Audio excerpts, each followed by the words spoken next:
The forgotten war beneath the surface. The lost signal. The world had changed in the 22nd century. With Earth's resources dwindling, humanity turned underground. Deep space mining corporations had already exhausted asteroids, and now their eyes were set on Earth's own hidden depths. The Deep Core Mining Division, DCMD, funded by the world's leading governments, drilled deeper than ever before. Then they found something they weren't supposed to. The discovery happened in Drill Site 47, a remote excavation zone deep beneath the Arctic ice. What was meant to be another standard drilling operation turned into an event that shook the entire division. The miners didn't just find rock and minerals. They uncovered a massive underground structure, a labyrinth of tunnels, doorways, and towering monoliths buried miles beneath the surface. The lead scientist at the site, Dr. Marcus Reed, sent an encrypted message back to headquarters. His voice was shaky, his words careful. "We found something. This isn't natural. This isn't human." Then the signal cut out. Within hours, the entire site went dark. No transmissions, no distress beacons. Every single person at the station, over 150 scientists, engineers, and security personnel, vanished without a trace. The Global Defense Council, GDC, immediately sealed off all records, labeling the event as a geological collapse. No one was allowed to question it. The few who did were silenced. But one person refused to look away. Dr. Evelyn Cross, a rogue scientist and ex-GDC researcher, had been monitoring the event in secret. She had seen the final corrupted transmission from the station before the government wiped it from existence.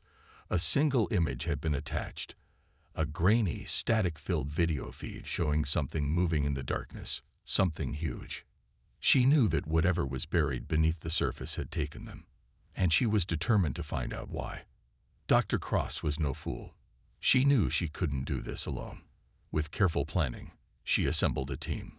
A mix of outlaws, rogue scientists, and ex-military personnel who had seen too much and were now considered disposable by the government. Lieutenant Harlan Graves, a former soldier who had been dishonorably discharged after questioning classified operations. Private Kane and Private Reynolds, two mercenaries skilled in survival and close combat. Dr. Alan Whitmore, a geologist who had worked for the DCMD and had knowledge of deep earth excavation. Samantha Vega, a tech specialist capable of hacking into secured networks and keeping communications online. They all had one thing in common. They had nothing left to lose.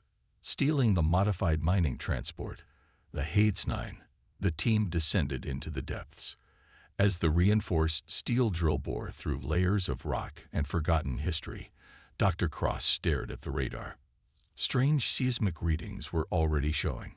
Something was moving down there. As the transport pierced through the final barrier, the team entered a forgotten world. The mining station was eerily silent. The once active facility was now a graveyard, its corridors filled with overturned equipment, shattered lights, and no sign of bodies. Lieutenant Harlan moved ahead, his rifle raised. Lieutenant Harlan. No blood, no remains, just gone. Dr. Whitmore examined the walls, running his hand over strange carvings etched into the rock. Symbols older than any known civilization. Dr. Whitmore, this isn't just a cave. This is architecture. Samantha Vega tapped into the station's power grid, struggling to bring the lights back online. Sparks flew, and then suddenly, the holographic terminal flickered to life. A distorted video log appeared. Dr. Marcus Reed's face emerged on the screen. His eyes were wild with terror. We dug too deep. We opened something we were never meant to find. If you receive this. Static.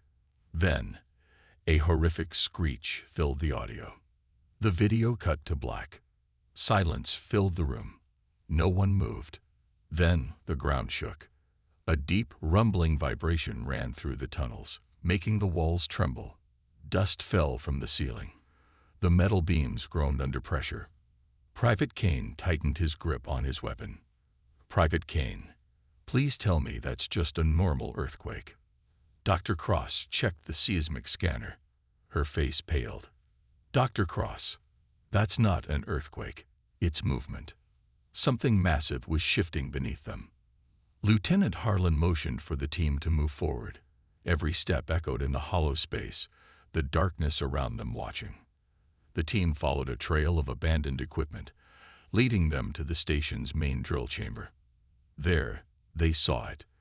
The drill hadn't just broken through rock. It had punched through a colossal doorway, a gate buried for thousands of years. The entrance yawned open, a void of complete darkness stretching beyond the station. Carved above it, in ancient letters that seemed strangely familiar, were 3 words. We were here. Private Reynolds swallowed hard. Private Reynolds. Who, or what, were we? A sudden metallic clang rang from the darkness beyond the gate. Something had heard them. Before anyone could react, the station lights flickered violently. Shadows twisted unnaturally, stretching along the walls. A low guttural whisper echoed through the cavern. Then, a shriek. From the blackness, something moved. Fast. A twisted humanoid figure lunged from the gate, its body elongated, its bones visible beneath decayed armor. Its eyes glowed with an unnatural light. It wasn't just a creature. It had once been human. Lieutenant Harlan fired first, his rifle roaring in the silence. The creature jerked back, but it didn't fall. Instead, it screeched louder, its head snapping unnaturally to the side as it charged again. Private Kane grabbed a nearby mining torch and slammed it into the creature's chest. The smell of burning flesh filled the air. The creature wailed in agony before retreating into the shadows. Silence returned. The team stood frozen, their breaths heavy. Dr. Cross knelt by the ground where the creature had stood, examining a fragment of decayed armor it had left behind. She traced her fingers over the insignia engraved on it. It was a symbol she recognized, an emblem from Earth's first recorded civilization, a civilization that had supposedly never gone underground. Her voice was barely a whisper. Dr. Cross, we were wrong. About everything. Lieutenant Harlan's grip tightened on his weapon. Lieutenant Harlan, we need to leave. Now. But as they turned toward the exit, the shadows behind them shifted again. They weren't alone. They never were. The buried ruins. The darkness stretched endlessly beyond the broken gateway. The team moved cautiously, their flashlights barely piercing the thick shadows.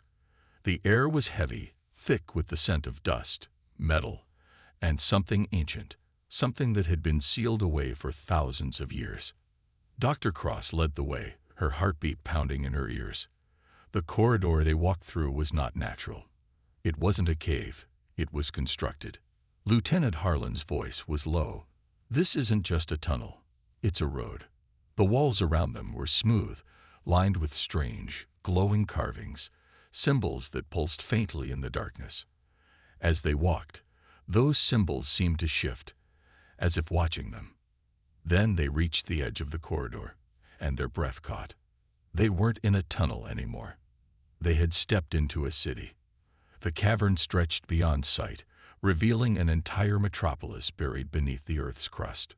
Towering skyscrapers of obsidian metal, bridges made of unknown alloys, and wide streets paved with crystalline stones stood in eerie silence. The buildings had no windows, no doors, just monolithic structures, each one carved with the same pulsating symbols. Dr. Whitmore adjusted his glasses, his voice barely a whisper. This shouldn't exist. No records, no legends ever spoke of a city like this. Samantha Vega pulled out her scanner, running it over the ruins. These structures, they predate human civilization. But she hesitated, her fingers tightening on the device. The architecture, it looks human. Lieutenant Harlan stepped forward, scanning the area with his rifle. Then where the hell are the people? Silence. Then, a low mechanical hum filled the air. Dr. Cross spotted a massive archway leading into what looked like a temple at the center of the city. Above its entrance, a mural stretched across the stone, its carvings more detailed than the others. She moved closer, running her fingers over the strange etchings. The carvings told a story.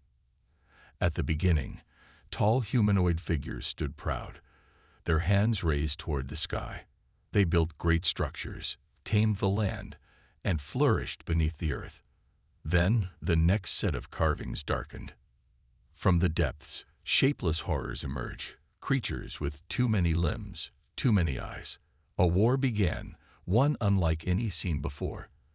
The humanoid figures fought with energy weapons, their armies standing against the monstrous invaders. The final carving showed the last survivors sealing something away. The creatures were imprisoned behind massive doors, the very same kind of gateway the team had found back at the mining site. Dr. Cross whispered, "They weren't the first ones down here." Private Kane frowned. Then what the hell happened to them? A sharp clicking noise echoed behind them. The team spun around, weapons raised. Nothing. Just silence. Then, the walls moved. Dr. Whitmore's breath hitched. The walls, they're shifting. The stone surface bulged, shifting unnaturally as deep cracks spread across it. From within, something pushed outward, straining against the ancient rock. Then, the walls burst open. From inside, skeletal figures clad in decayed armor stumbled forward. Their skulls were elongated, their eye sockets empty, their fingers tipped with metal implants. Their bones, though ancient, still carried remnants of battle armor fused with their decayed flesh. Lieutenant Harlan pulled the trigger. His gunfire echoed through the ruins, the bullets tearing through one of the figures. The skeleton jerked but did not fall. Instead, it twitched and turned its empty eye sockets toward him. Then, with a horrific mechanical screech, it charged. The ruins erupted into chaos. The skeletal figures moved with unnatural speed, their metal-infused limbs snapping and twisting as they lunged at the team. Lieutenant Harlan fired round after round, but they kept coming. Dr. Cross ducked as a bony hand swiped at her, barely missing her throat. She grabbed a mining torch from her belt and swung. Fire met ancient bone, and the creature let out an inhuman wail as it burned. Samantha Vega slammed a shock charge onto one of the creatures, sending electricity crackling through its body. It seized up before collapsing into a smoking heap. Private Kane and Private Reynolds stood back to back, blasting the undead horrors apart, but more kept emerging, crawling from the walls, climbing down from the ruined towers, their glowing eyes locked onto the intruders. Then, the ground beneath them shook violently. Dr. Whitmore looked down at his scanner. His face went pale. "Dr. Whitmore, the energy signature, it's coming from below us." A massive section of the street collapsed, revealing a dark chasm beneath the ruins. And from that abyss, something far larger began to rise. The skeletal creatures suddenly stopped, as if sensing something. They turned their heads in unison, their gaze shifting toward the massive pit in the ground. Then they knelt, bowing before whatever was coming. The ruins trembled as a monstrous figure began to emerge. First came a massive hand, its fingers lined with glowing energy veins, its form shifting between organic and mechanical. Then the head rose, a skull-like face covered in intricate carvings, its eyes burning with a golden fire. It was not just another undead. It was something older, something buried for a reason. The team could only stare as the Ancient One finally opened its eyes. A voice echoed through their minds, not in words, but in raw, incomprehensible emotion, a presence so powerful it made their knees buckle. UAVAWAKNEDUS. A pulse of pure energy surged through the ruins. The air crackled, and the skeletal warriors rose to their feet once more, now standing with renewed purpose. Dr. Cross stumbled back, realization hitting her like a thunderclap. Dr. Cross, this wasn't a war. It was a burial. Lieutenant Harlan grabbed her arm, pulling her away. "Lieutenant Harlan, we're leaving. Now." But as they turned to flee, the Ancient One raised its hand. The ruins sealed shut behind them. There was no escape. Not anymore. The enemy awakens. The ruins were silent. Too silent. The air felt thick, heavy with an unnatural stillness, as if the entire city was holding its breath. Dr. Evelyn Cross led the team cautiously through the abandoned streets, their flashlights sweeping over the eerie structures.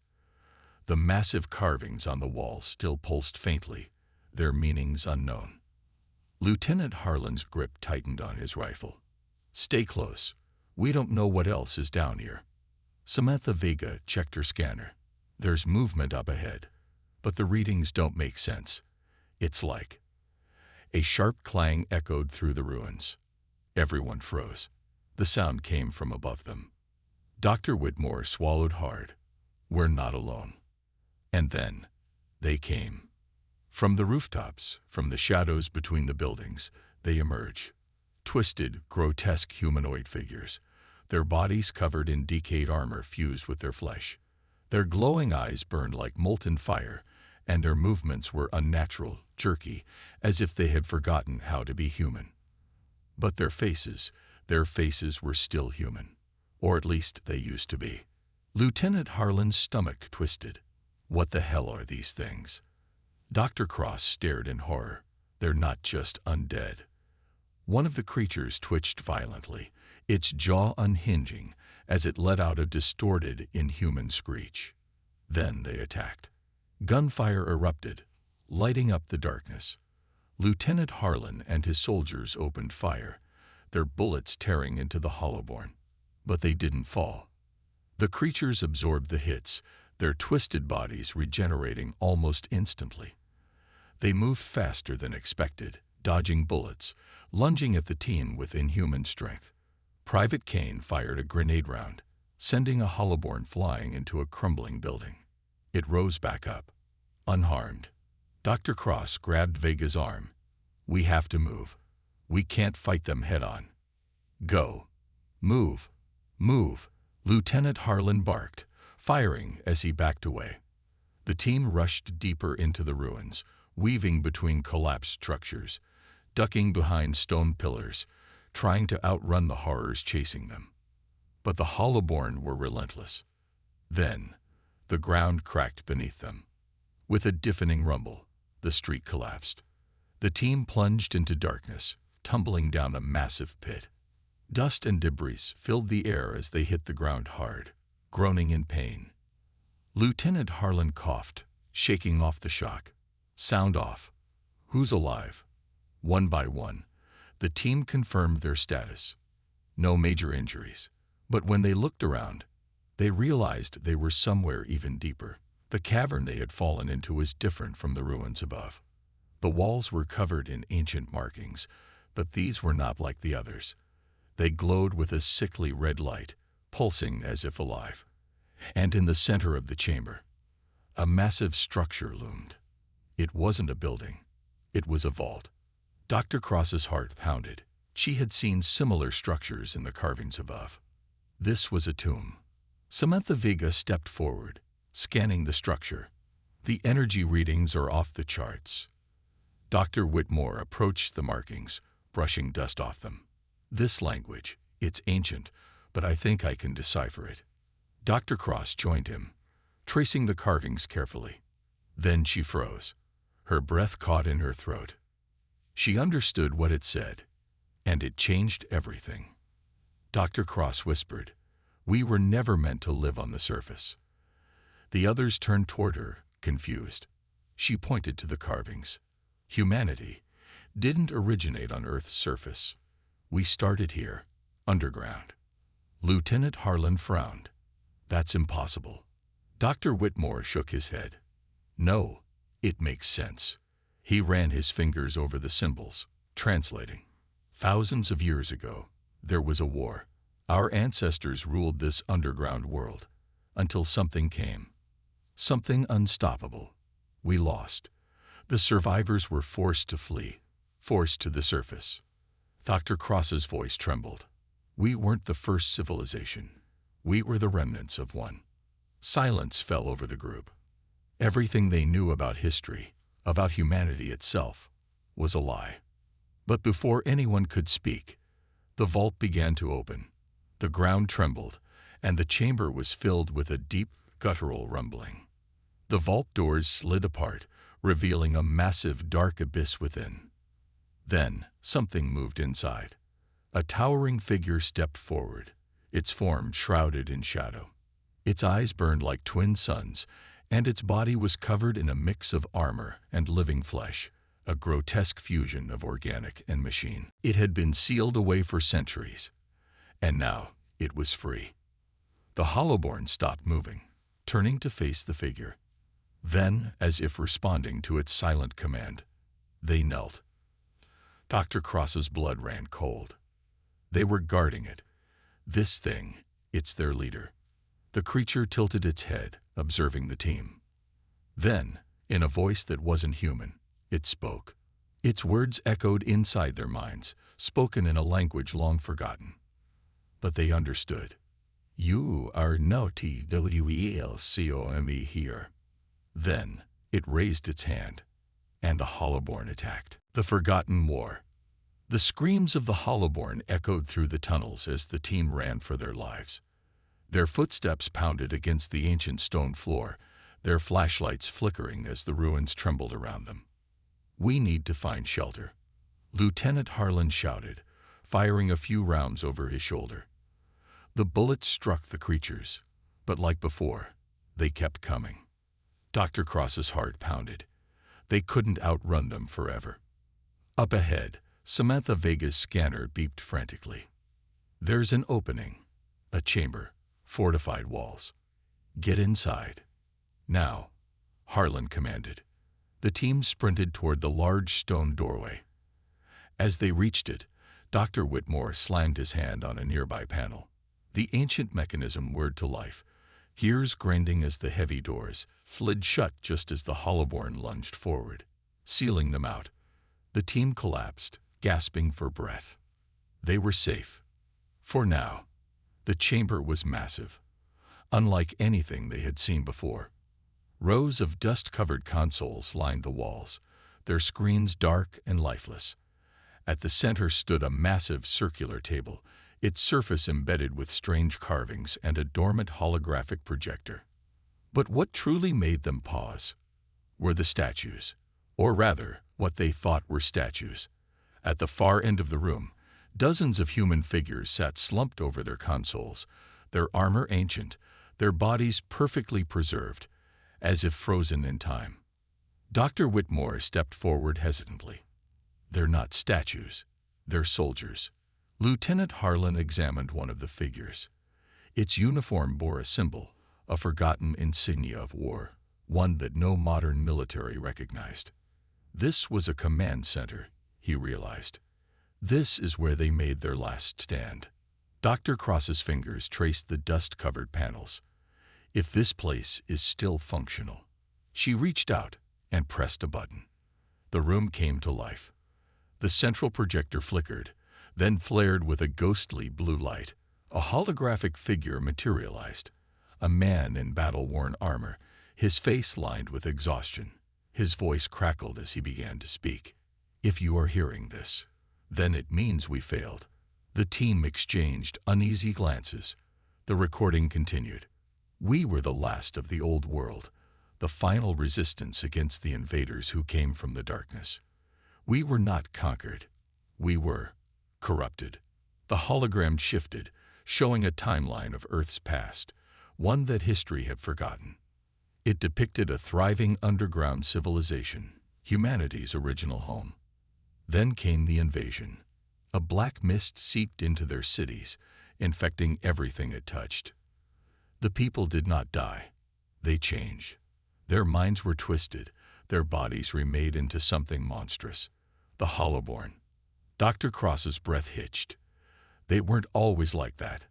The hologram's voice grew weaker, filled with pain. They are our own, twisted into mindless husks. The enemy did not fight us with weapons. They fought us with corruption. The display showed battles, desperate attempts to contain the infection. Cities fell. Armies withered. Until, in the end, only this war room remained. We tried to hold the line. We sealed the vault, hoping to stop it. But we knew it was already too late. The general in the hologram lowered his head. If you have come here from the surface, then the enemy still lives, and it will rise again. Then the message ended. Silence filled the chamber. Lieutenant Harlan exhaled. We've been living on the surface, thinking we were the first, when in reality, we were the survivors of something far worse. Dr. Whitmore whispered, "We were never alone." Samantha Vega approached the consoles. These systems, they're still connected to something. She tapped a few buttons, and a new display appeared. It showed the ruins above, where the Hollowborn were still waiting. Then another symbol flashed, a control override. Lieutenant Harlan's eyes narrowed. "What is that?" Dr. Cross scanned it. "A failsafe." She looked up, determination in her eyes. They left a way to finish what they started. The room had one final command, a signal that could reactivate the ancient defenses. It would wipe out the Hollowborn, but it would also destroy the ruins completely. Dr. Whitmore hesitated. "If we do this, we erase everything. The truth, the history, everything." Samantha's voice was tense. "If we don't, the infection could spread again." Dr. Cross stared at the button. The weight of history rested in her hands. They had uncovered the past. But now, they had to decide the future. The final escape. The air was thick with smoke as the team sprinted across the ruined landscape. Behind them, the ground rumbled. The hive mind was not far behind. Its monstrous biomechanical form loomed over the team as they pushed forward, hearts pounding.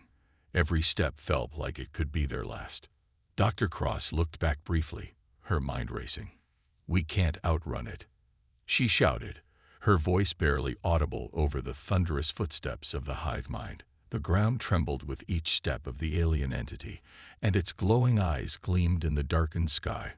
Lieutenant Harlan looked at Dr. Cross, his expression grim. "We're not going to outrun it, but we might be able to trap it. We need to collapse the tunnels. Seal it in.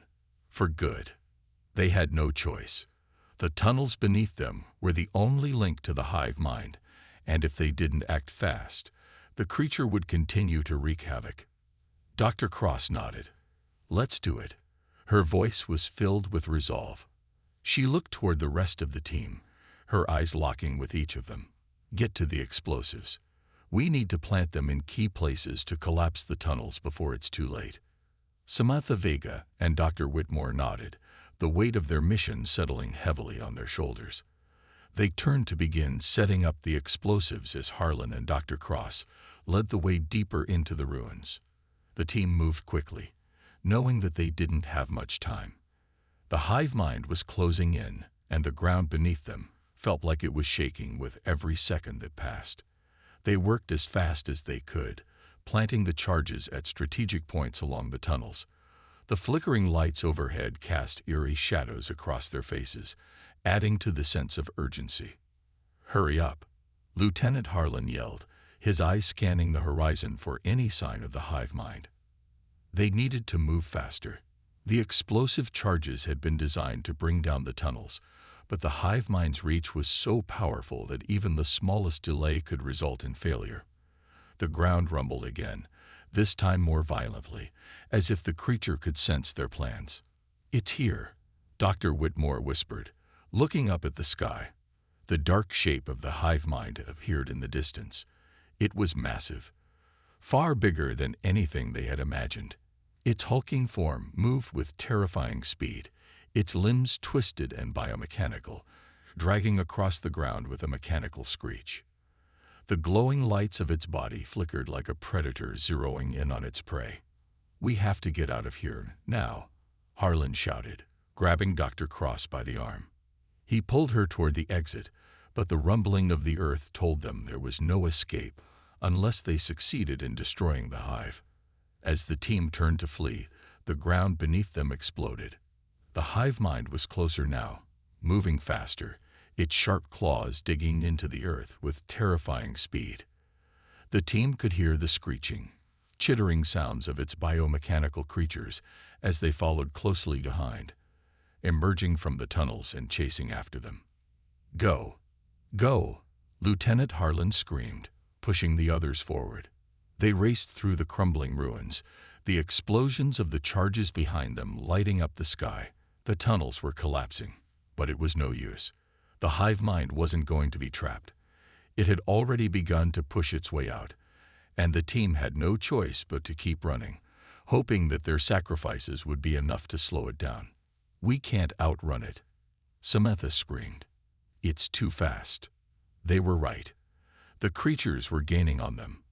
Their speed and strength were unmatched, and the terrain was beginning to collapse around them. The path ahead was becoming narrower as pieces of stone and debris fell from the ceiling, blocking their way. Dr. Cross glanced over her shoulder. Her breath caught in her throat. The hive mind's glowing eyes were upon them. It was close, too close. "We need to buy time," Dr. Whitmore said, his voice steady despite the chaos around him. "I'll hold them off. You get to the surface." "What are you talking about?" Dr. Cross said, turning to him in shock. But Dr. Whitmore had already begun to move, pulling out a small device from his belt. "You heard me. I'll activate the next round of explosives. You need to keep moving." "No, Whitmore," Harlan shouted, grabbing his arm. "You're not doing this." But Dr. Whitmore shook him off. "It's the only way. I'll make sure the rest of the charges go off. You all have to get out." He looked at them, his face hardening with determination. "This is what I signed up for." And with that, he turned, disappearing into the chaos. The team was left with no choice but to continue moving forward. A few moments later, an explosion rang out from behind them. The ground shook violently, and Dr. Whitmore's final sacrifice bought them a few precious seconds. But it wouldn't be enough. They still had a long way to go. "We're losing people," Samantha whispered, her voice shaking. "We can't keep going like this." "We have to," Dr. Cross said, her voice firm. "We don't have a choice." As they ran through the crumbling ruins, another figure suddenly fell behind.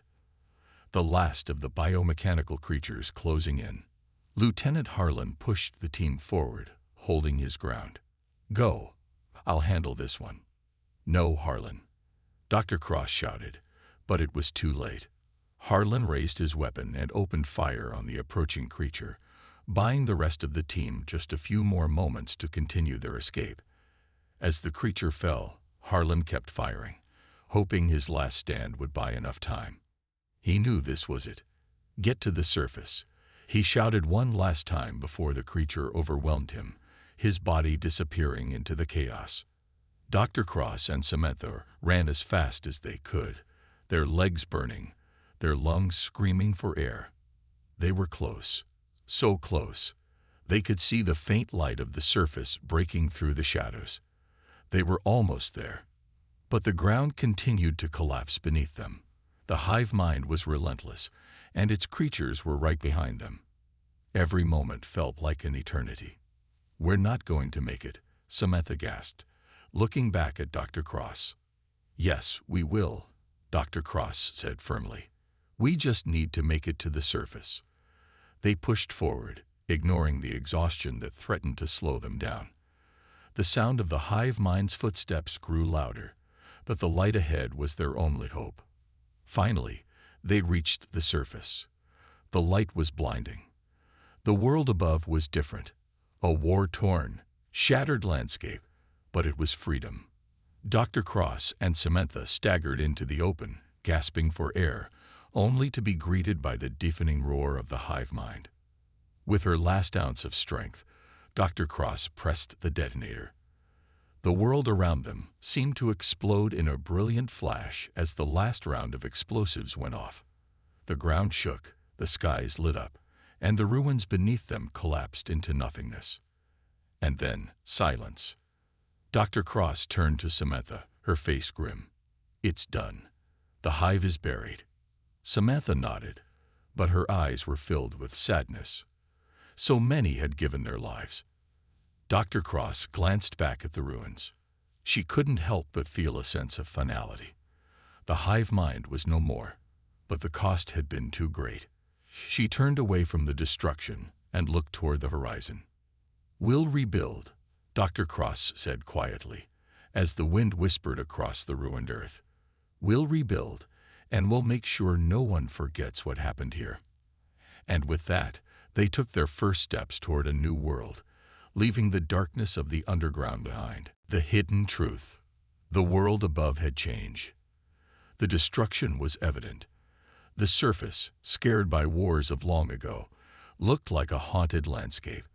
But humanity had survived. The hive mind was gone, and the survivors stood at the edge of rebuilding. The last remnants of the underground war, however, lay buried in the memories of those who had witnessed it. Dr. Cross, Samantha, and the few remaining survivors made their way to the surface after sealing the tunnels and setting the hive to rest. Dr. Cross had tried to reassure herself that it was over, that the threat had been dealt with. But deep down, she knew the truth. The world they knew was not the world they had once imagined. They had never conquered Earth. They had been the survivors of a war, one that had been lost long ago, a war that had been hidden from them. It wasn't just the hive mind that posed a danger. The truth was far worse. The days following the escape were filled with briefings, reports, and classified meetings. The government had quickly swooped in, eager to control the narrative. They called it a geological disaster, a series of natural cave-ins and underground tremors that had caused the collapse of ancient subterranean structures. They conveniently erased any trace of the hive mind's involvement and wiped all evidence of the human-alien war. Dr. Cross, now under close government surveillance, found herself in a difficult position. She had already suspected the truth, that they had been lied to, that humanity's history had been hidden from them. Yet, the full scope of the conspiracy remained out of reach. The government declared that the mission was a geological anomaly, and classified all the footage, reports, and evidence from the expedition as top secret. Everything was buried under layers of secrecy. The survivors were sent back into the world, told to move on, to forget. But how could they? How could Dr. Cross forget the horrors they had uncovered? Days passed, and Dr. Cross grew more and more frustrated. The truth about humanity's past gnawed at her. She knew that if they didn't expose what had really happened, the world would continue to live in ignorance, doomed to repeat the mistakes of the past. One quiet night, as Dr. Cross sat alone in her small, dimly lit apartment, she stared at the files that had been handed to her, files that contained the footage from the mission, the interviews with survivors, and the recordings of the hive mind. Her fingers hovered over the keyboard, uncertainty clouding her mind. But in her heart, she knew there was only one choice. The truth had to come out. Dr. Cross had always believed in science, in knowledge, and in the power of truth. But now she knew that the truth was too dangerous to keep hidden. If the government could bury it, then they would. They would sweep it under the rug and pretend like nothing had ever happened. She couldn't let that happen. With a final glance at the door, Dr. Cross typed quickly. She hacked through the firewalls, bypassed the encryptions, and uploaded the classified footage. She sent it to every major news outlet, every journalist who had the courage to speak the truth. She didn't know what would happen next, but she couldn't let this dark history stay buried any longer. The next morning, the world woke up to a bombshell. The footage that Dr. Cross had leaked was everywhere. The raw images, the terrifying recordings, and the horrifying reality of the underground war flooded every news outlet. People saw the hive mind, the remnants of the Hollowborn, and the destruction that had been caused.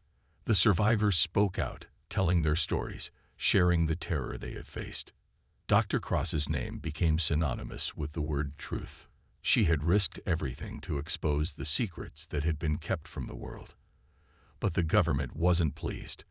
They swiftly moved to silence the growing storm.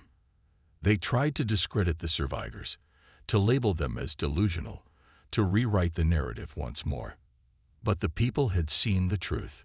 They couldn't unsee it. As the footage spread, the truth became clearer. Humanity had not been the conquerors of Earth. They were the survivors of a lost war. A war that had been fought long before their time, one that had been hidden beneath the surface of the planet. And the war wasn't over. The hive mind hadn't been defeated, not permanently. It had been sealed away, buried in the deepest chambers of the Earth, but it was still alive.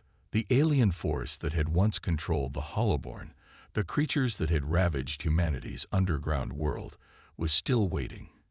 It was still biding its time. Dr. Cross felt a cold chill crawl up her spine as she realized the full extent of the war they had fought. Humanity had never truly conquered the Earth. The hive mind had simply retreated, waiting for the right moment to return. And that moment was approaching. Weeks passed since the footage had been leaked, but the world was still in shock. Dr. Cross remained in hiding, knowing that the government would be looking for her. Her actions had made her an enemy to those in power, but she couldn't bring herself to regret them. The truth was too important. In the depths of her safe house, she sat alone, reading through the surviving footage once again. Her hands trembled as she studied the images. She could still hear the whispers of the Hollowborn in her mind, the echoing footsteps of the hive mind, as it moved through the shadows. But as she sat in the dim light, something caught her attention. A small detail, one that had been overlooked in the chaos. In one of the final videos recovered from the mission, there was a brief moment of distortion. For just a second, the camera captured something that had been hidden beneath the surface. The faintest movement, a stir in the darkness. A cold shiver ran down Dr. Cross's spine. She paused the video, zooming in on the frame. There, in the farthest corner of the underground chamber, something was moving. Something alive. Dr. Cross's heart raced. It couldn't be. The footage was dated. It was the last of the mission recordings, taken just before the final charges were set. But the movement, however faint, suggested something she feared. The hive mind was stirring again. Dr. Cross stood frozen, staring at the screen. She had to warn the world, but there was no time. The government would be closing in on her any moment now. They would try to silence her, to discredit her once more, but she couldn't let that happen. She had seen the truth, and now it was up to her to stop the world from making the same mistakes. As she turned away from the screen, her thoughts raced. She knew that time was running out. The hive mind might have been buried deep underground, but it was waiting, and when the time was right, it would return. The question wasn't if it would return, it was when. The camera zoomed in on the screen, showing the faint stir in the darkness. For a moment, the room seemed to hold its breath. Dr. Cross's face was hard, her eyes narrowed in determination. "They will come," she whispered, the words barely audible. "They always do." The final shot was a slow fade to black as the last image on the screen showed the shadow of something massive, lurking deep underground, waiting. And as the screen went dark, the unsettling sound of something stirring echoed, signaling the beginning of something far worse. The war that humanity thought had ended was far from over. The hive mind may have been buried, but it wasn't defeated. Something was waiting deep beneath the surface, ready to return. And this time, humanity might not survive.